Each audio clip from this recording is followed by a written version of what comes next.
Hi and welcome to my YouTube channel. If you're new here, my name is Sam. If you're not new here, hi. But yeah, today I'm going to be diving further into Brandon Sanderson's The Cosmere universe as part of my kind of effort to catch up with this series, because I really want to read the Stormlight Archive because it's all I see people talk about, and it's on that level of like Robin Hobb, George R.R. Martin, Tolkien, where I feel like this universe has just become so huge and everyone talks about it and I feel so left out. So I am journeying one video, one book at a time to get up to speed, and there's like a million books in this bloody universe. But today I'm on Mistborn Era 2. I've read the first era, which was fantastic, one of my favourite fantasies ever. I have a video on that, which I'll link down below. I also have a video on Elantia, and now we're moving on to Mistborn Era 2, which is a lot more of a modern take on the Mistborn area, so it was a bit jarring, but the first book in that series is The Alloy of Law. Now, some non-spoilery thoughts before I dive into what happens in this book and my thoughts on it as we go, is that I really found this to be a really strong first book. It was a lot of fun. I think I didn't love it as much as the Mistborn trilogy, but I kind of see that as a whole, and I don't think it's fair to compare it because obviously this is the first book. There's a major time jump within this universe. We are now in kind of modern, wild westy kind of world, so there's a lot of new world building that needs to be introduced, a lot of new characters. We have 3 new main protagonists as well as some returning characters from the Mistborn era.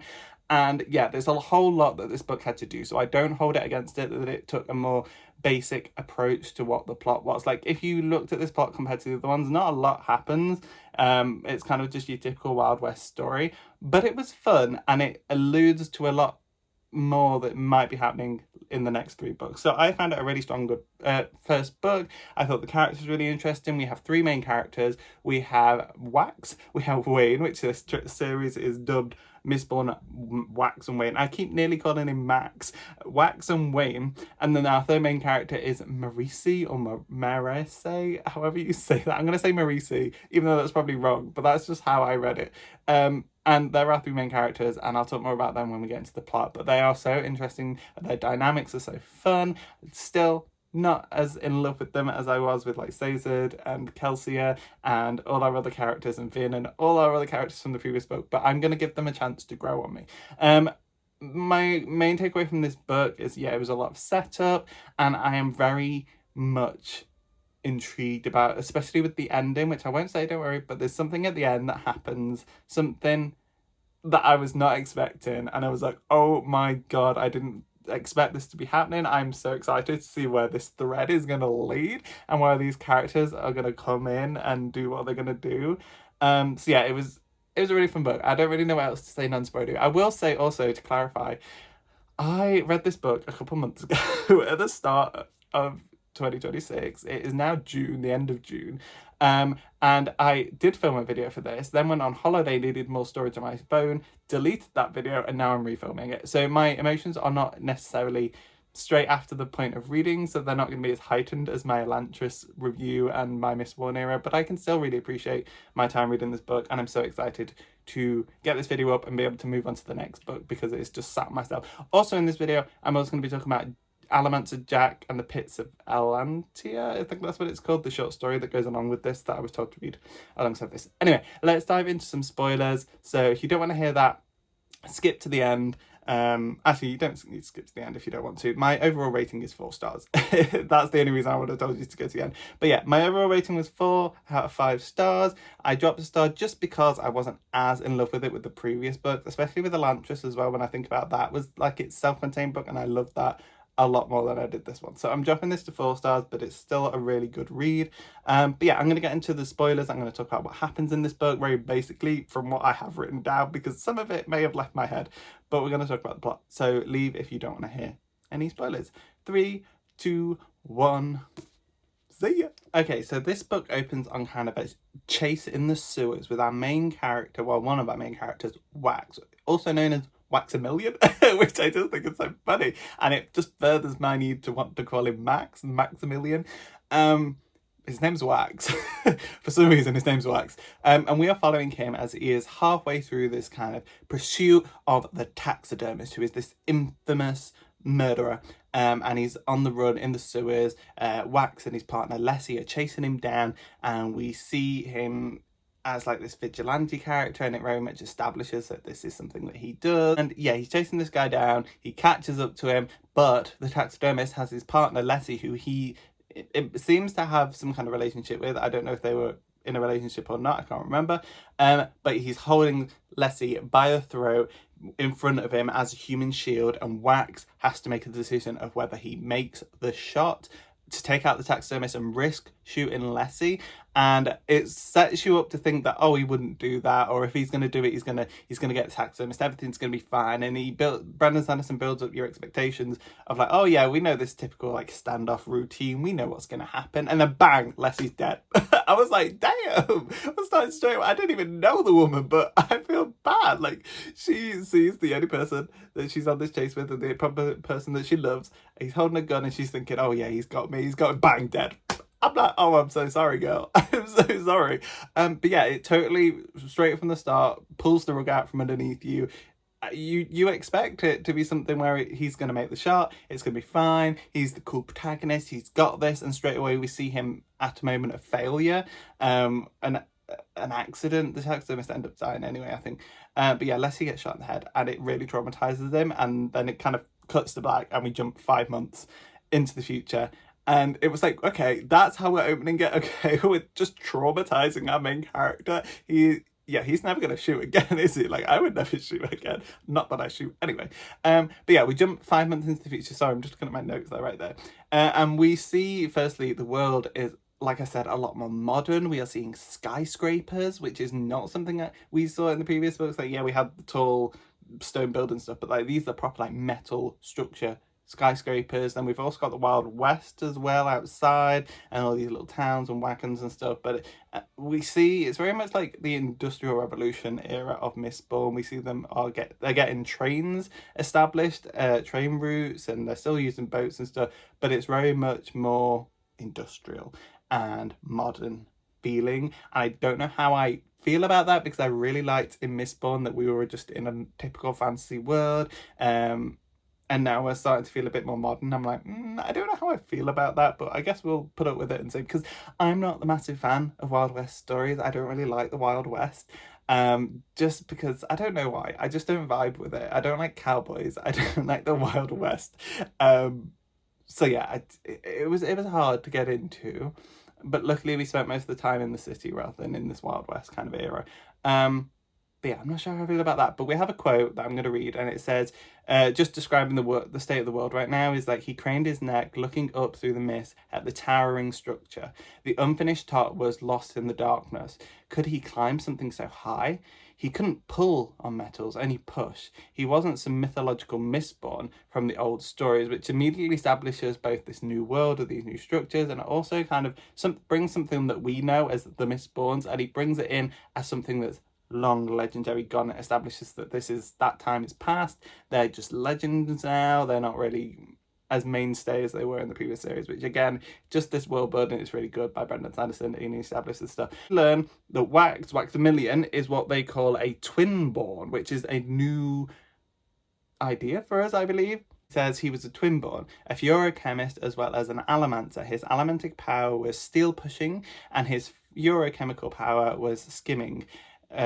Was the ability to grow heavier or lighter. It was a powerful combination. So he has the ability to push on metal, so he can kind of like jump around and jump from building to building, but he can't pull things.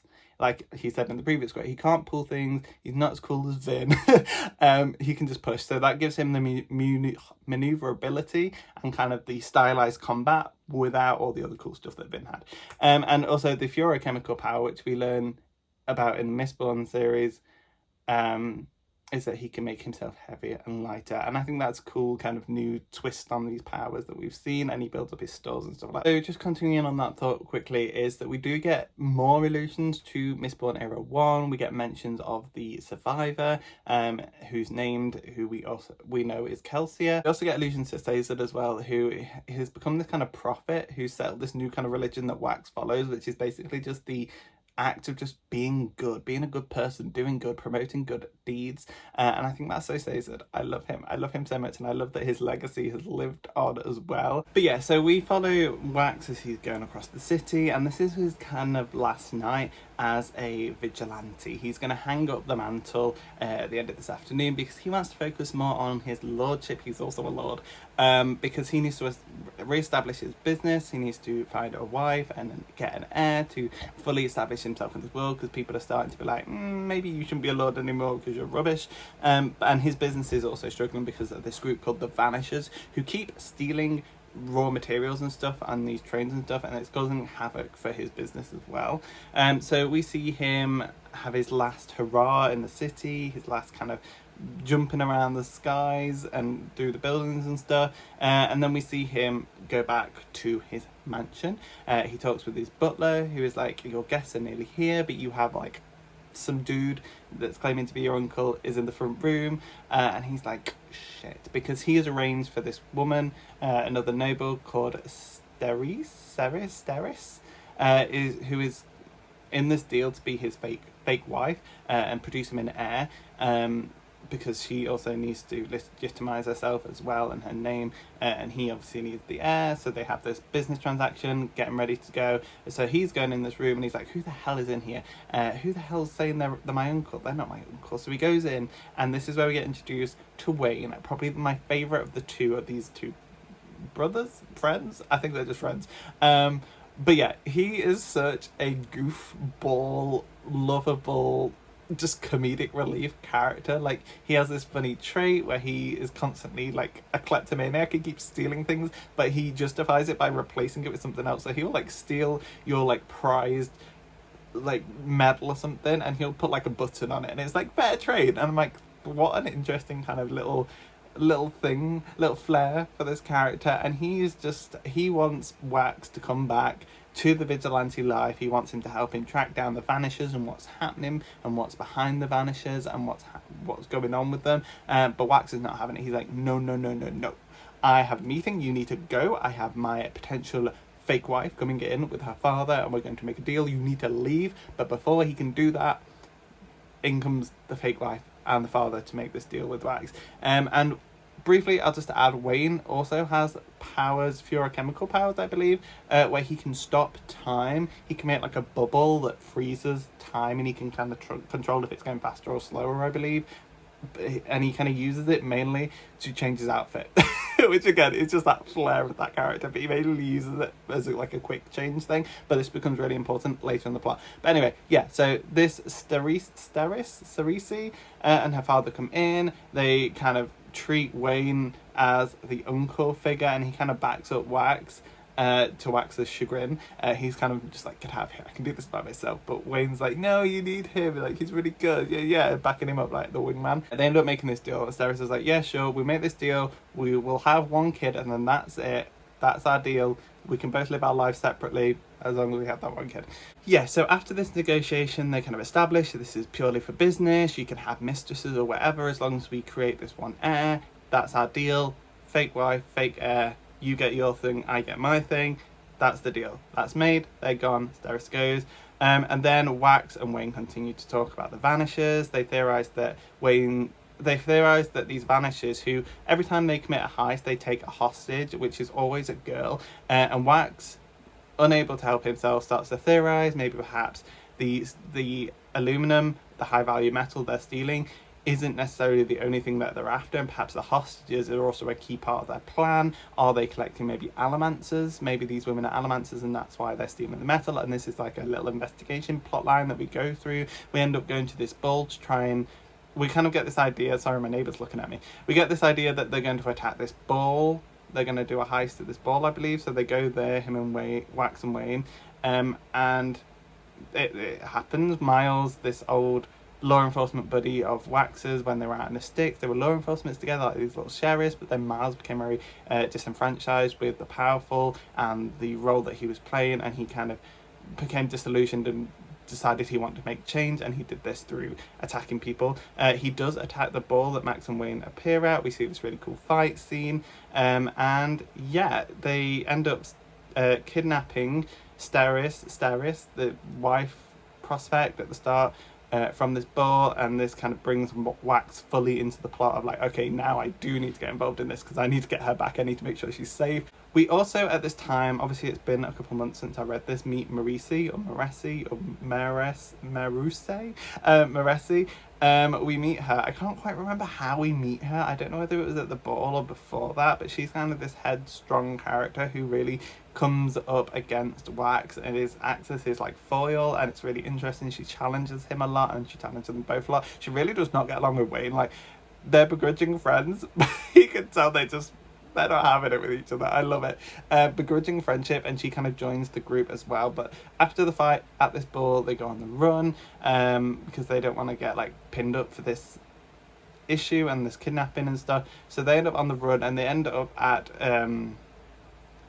an old acquaintance's house of Wayne, I believe, or Wax or Wayne, who's this kind of gun maker, this weapons maker, and she at first does not want to let them in, but she begrudgingly lets them in because they promise her, what do they promise her? This special gun, I think, that Wax has.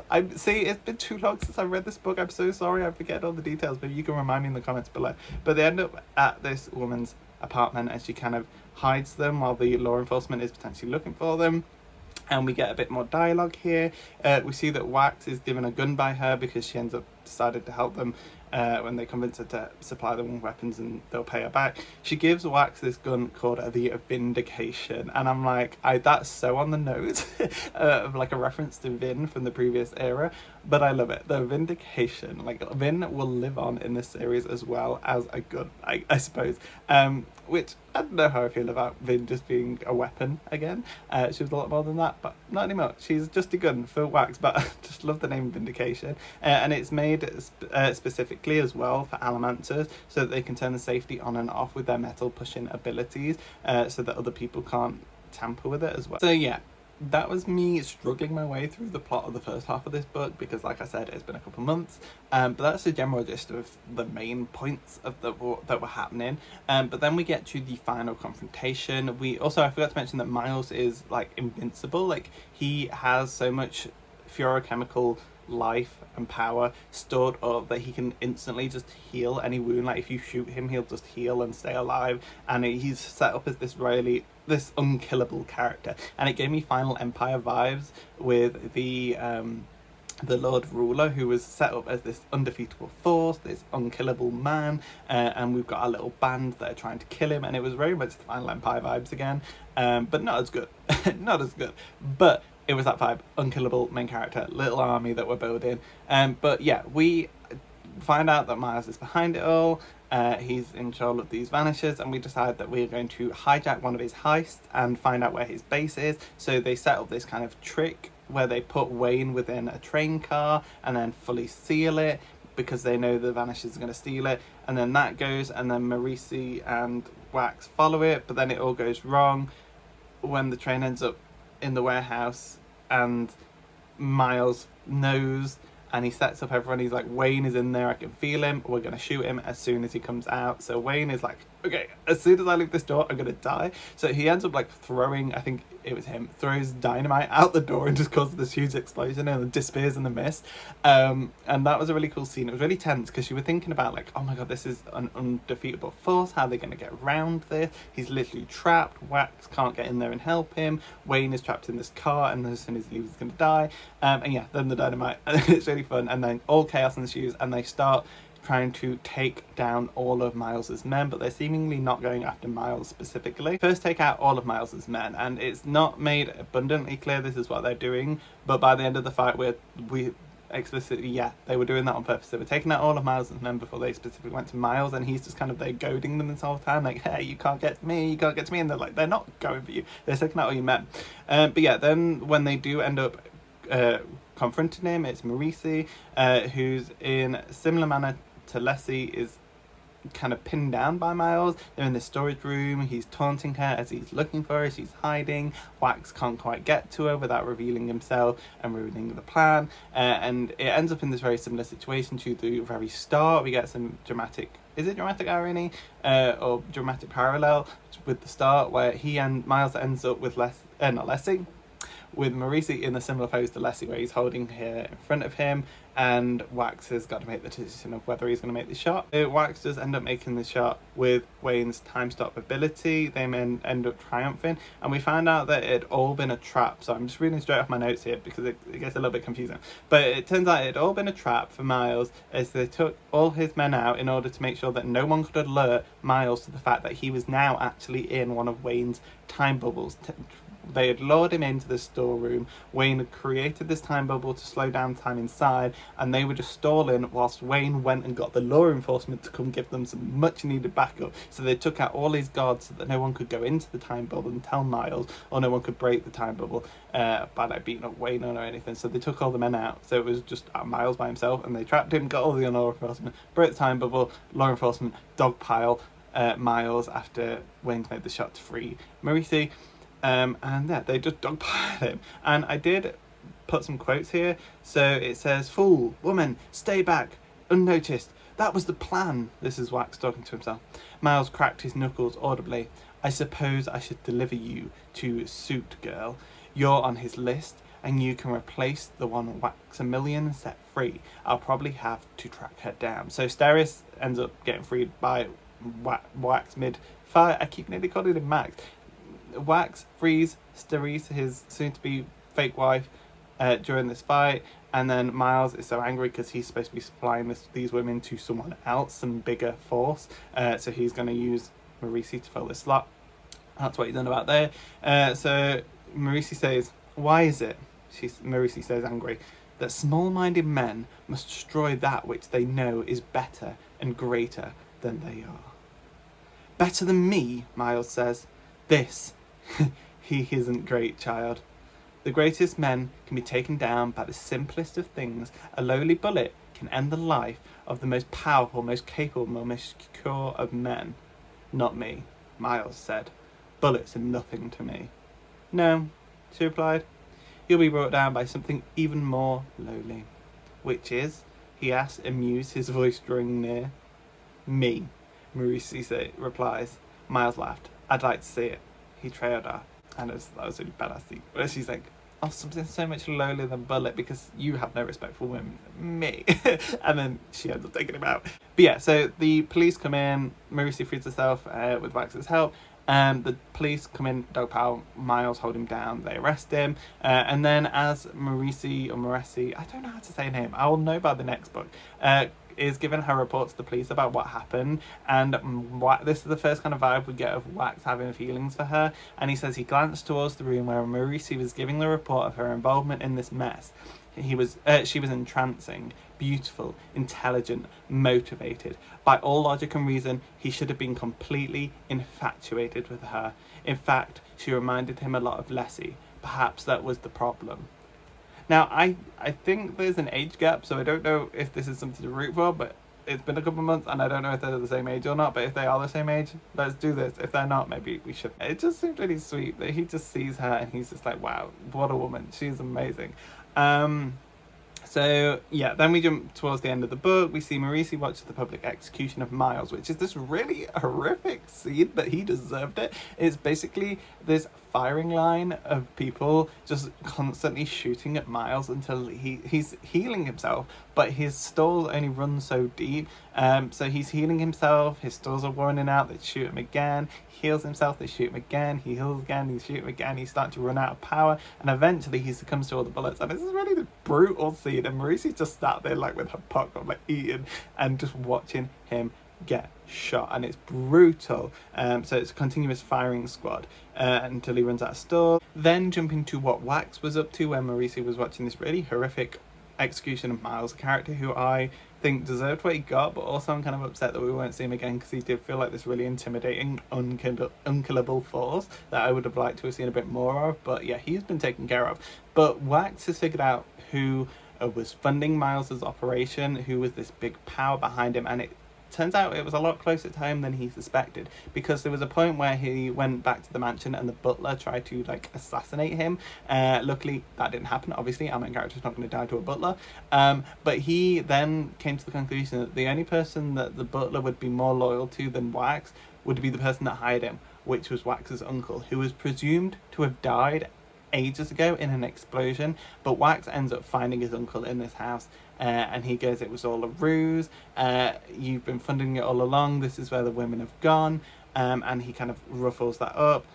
Wax found him as the brother assassin, must have been still loyal. They have this confrontation, but nothing really happens. It's kind of an acknowledgement of like, you're behind this, we're going to stop you, don't know what you're up to, but we're going to figure it out. I'm talking too quick for myself, I can't even speak. And on his way out, Wax steals this diary logbook that his uncle had. Then there's this really cute like interaction between Wax and Wayne. So it starts off with Wayne saying, so, was it your uncle? Yeah. Crud, I owe you a $5 then. The bet was just 20. Yeah, but you owe me 15. I do? Sure, for that bet I made that you'd end up helping me with the Vanishers. Waxamillion frowned, looking at his friend. I don't remember that bet. You weren't there when we made it. I wasn't there? Yeah. Wayne, you can't make bets with people when they aren't there. Wayne, I can, he said, tucking the book into his pocket and standing. If they should have been there, and you should have been there, Wax. I just found that so cute. And then Wax is like, how do I respond to that? I will be, from now on. It's so sweet, these two characters, their bond is just really sweet. I didn't really mention it too often, because obviously it's gone off my head because I've been a couple months. But yeah, that was a really cute interaction. I just wanted to highlight in my video and have it memorialised here, because they're so cute. I can't wait to see more of those two characters. I also want to see a bit more of Marasi and the bond between all three of them as well. But we end with Marasi, and we end with her interacting with the mythical Iron Eyes. She's going down this alley and this figure emerges in front of her. It just appears and he's an Iron Eyes, and she's talking about how crazy that is. There's no Iron Eyes anymore. She says that Marasi knew this creature from mythology, but seeing him left her totally cold, terrified. Iron Eyes, she whispered. I apologise for bringing you like this, Iron Eyes said, and had a quite gravelly voice. Yeah, she's met this Iron Eyes, and we find out that this Iron Eyes is the one and only, the one we knew from Mistborn. It is Marsh. It's Marsh. I don't know how he's still alive, because I feel like we've gone like 300 years into the future, so I don't know how he's still alive. I guess he's just been preserving himself with these iron spikes in his eyes. But Marsh, if you don't remember or you have not watched my previous video, is Kelsey's brother who became an Iron Eyes, and had all these spikes put into him, became like a villain of that series, but then kind of redeemed himself a little bit towards the end. And he's back, and he gives her this mysterious book, a lot of mysterious books going on, and he says he needs to give this book, she needs to give this book to Wax, and hints that they are uncovering something a lot darker than they originally thought with this Vanishers mystery that they were going into. And Marsh confirms that the mist that Wax has been talking to in his head for so long, I forgot to mention that all throughout the book there's like little moments where Wax has this voice in his head, and he thinks it's just the mist talking to him, this mysterious mist voice. He takes it as like his god, this Caesar character talking to him, telling him to do good, but it actually, Marsh confirms, is his brother Kelsier, because he says, so continuing my quote, like this, she said, her voice coming out almost as a squeak, with emotional allomancy. I sometimes pull too hard. I never had been good at this sort of thing, as Breeze was. Be calm, child. I will not hurt you. She felt an instant calmness through her that felt terribly unnatural, and left her feeling even worse. Calm but sick. One she should not be calm when speaking with Death himself. Your friend, Iron Eyes said, has uncovered something very dangerous. So yeah, Marsh confirmed that the voice that Wax has been hearing was actually Kelsey all along. So I'm like, is Kelsey coming back? I kind of know a spoiler from the Stormlight archive. But yeah, I'm very much wondering if Kelsey is coming back, and how this voice has got to do with that. Like, is it his actual voice? Is it someone manipulating people into thinking it's him? Is this going to be like a story about bringing him back to life, and this is what all the women are for, and or this is what the book is for? Like, what's going on? I want to know. But yeah, so then it ends with this really sweet moment where it says, so Marasi said, you traded a dead man's scarf for another dead man's gun, but the gun itself belonged to someone dead. So by that same logic, this is her talking to Wayne about his kleptomania. Don't try, Waxamillion said. Logic doesn't work on Wayne. I bought a ward against it off travelling fortune teller, Wayne explained. It lets me add 2 and 2 to get a pickle. I have no response for that, Marasi said, mirroring what Wax said earlier about Wayne making bets and stuff. But yeah, they're just really sweet group, and I can't wait to see them develop more. I can't wait to like immerse myself back into this world, because obviously, like I keep saying, this has been a couple of months since I read this one, so my brain does not work. But I hope that summed up the plot well enough to make that understandable. But yeah, I enjoyed it. I enjoyed it a lot. Like, that ending with Marsh showing up just got me. I was like, Marsh is back. And so we get allusions to Sazed as this kind of prophet character who established this religion of everyone just doing good. So I'm like really hoping that he comes back at some point, because Sazed is my favourite. And I really want to see him again. And if the last time we saw him was in the end, I'm not going to say anything, but if it was the last time we saw him was the end of Mistborn, I'm not going to be okay. Please, please bring him back. If you can bring fucking Marsh back, bring Sazed back. Even if we go back in time and there's another book set in the Mistborn era one time, I'm fine with that, as long as I get to see him again. But we got allusions to Sazed, we get allusions to like Kelsier being back and talking to Wax through this mist, we get Marsh back, we get an allusion to Breeze, who I don't think is coming back, he's probably long dead. We get the nod to Vin with the Vindication gun, and there's just all these kind of nods to Mistborn era 1 that really feels like it ties it all together. And I can see why people say you can start with Mistborn 2 and read Mistborn era 1 as a prequel, which I wouldn't recommend. I'd say read them in order, but I can see why people say it works that way. But all the illusions were my favourite part of this book, probably, because I'm still in love with Mistborn era 1. But like I said, I think the strongest point of this book is the characters. I think Wax, Wayne, Marasi, really strong characters. Really want to see a bit more from Marasi, because out of the three of them, as it's been a few months, she's the one I remember the least about. Like, when I think of Wayne, I think about his kleptomaniac and his time bubble thing. When I think of Wax, I think about his lordship and his ability to kind of push and pull. Not push and pull, but push. I didn't actually remember that he could make himself heavier and stuff, or make things heavier and stuff. But yeah, I just want a bit more of the characters, because obviously I can remember so much about Vin and Kelsier like months and months after I've read those books, but after a couple months after reading this one, I don't really remember them much. Maybe that's just a me problem. But yeah, I think the strongest point is the characters, because they're a lot of fun. I'm really interested to see the relationships develop. Is Steris going to become more of a main character as well? I don't know. I have no like idea what is the bigger plot behind all these like women disappearing and stuff is going to be either. I think maybe it's going to lead to some kind of ritual of getting Kelsier to come back, because Wax's uncle thinks he can control Kelsier and use his powers. Maybe, I don't quite know what the hell's probably going to be going on. I have no predictions. But yeah, I'm going to leave it there. That's my thoughts on the Alloy of Law. Now we're going to quickly talk about Allomancer Jak and the Pit of Atlantis? I don't know. So the Allomancer Jak short story was not my favourite of all the short stories that I've read so far. It felt kind of, I don't know, I just wasn't that invested in it. It's written as this kind of stylized 80s vibes hero, which is in the postscript specifically stated to be the reason why it's written that way. It's supposed to be like a kind of an opposite to what the Alloy of Law was, which is more kind of modern telling of this masculine hero character, whereas Allomancer Jak is kind of a riff on what it actually is, if that makes sense. I just wasn't that interested in it. We see the Kolos again, which was really fun,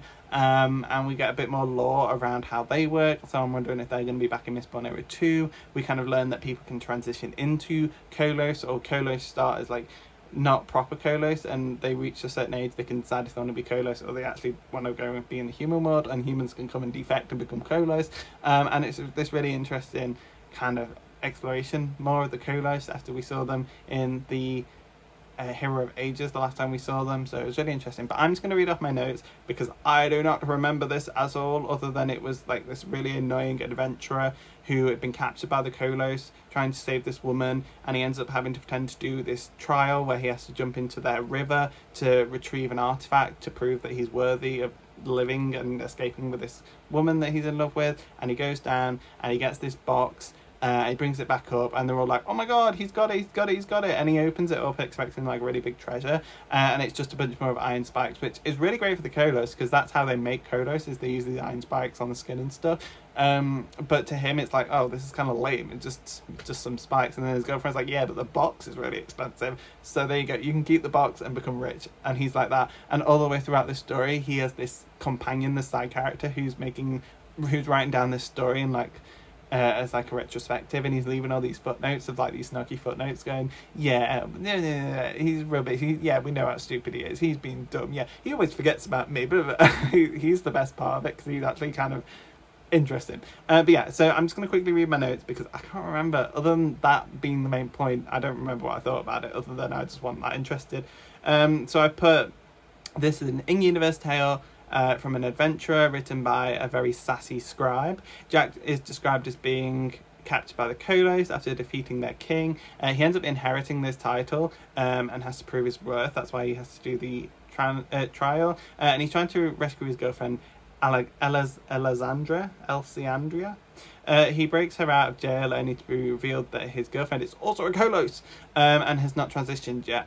And the imprisonment was a test of his worthiness to rule, to be able to free her. They now want to spike him and transform him, as well as his girlfriend. He says he's already a Kolos, and to prove it, he'll get the survivor's hidden treasure, which is the box at the bottom of this lake. He dives into the pool, blows air into the metal box to get it to go to the top, and when he returns, it's full of spikes, and they can make add more to their population and grow their population, whereas to him the real treasure is the actual box, which is made of aluminium, which is very expensive at this time in this universe. The world building being in this era, Kolos are still made via spikes but are born relatively human. They're blue and can take on the transformation as a kid if they want it. 50-50. It's a 50-50 of who do and don't want this transformation. They keep regular intelligence. Some people get bored of humanity, human society, and Kolos. So it's kind of a mixed race now between OG Kolos and humans that are become Kolos. Throughout the story, the terrorist, who is the kind of scribe guy, Handuin, adds notes pointing out Jak's omissions and lies and inaccuracies when he's telling this story, and he points out all the unreliability of the narrator and his tale. It's very funny. They're all my notes. I have pointed out something about the postscript as well. It reflects on Brandon Sanderson's brother, who had asked him to write/work in a project with him, but Brandon Sanderson was too busy at the time. This is what he would have done based on old pulp stories of like the pulp hero, if he had had the time to work with his brother, but this time it's through the lens of the cosmere because that's what he's working on at the minute. So he's done it. This is what he would have done, but with a cosmere twist. He says that Mistborn Era 2 is a more authentic evolution of the pulp stories, whereas this contrasts it and highlights the old against the new, with the boundless, optimistic and main character and his fairly realised steward who just tells the story. And I pointed out, sorry, I was just reading off my notes there, I genuinely can't remember my thoughts on this book, but I'm just going to go to the pages that I've told myself to go to, which is 181,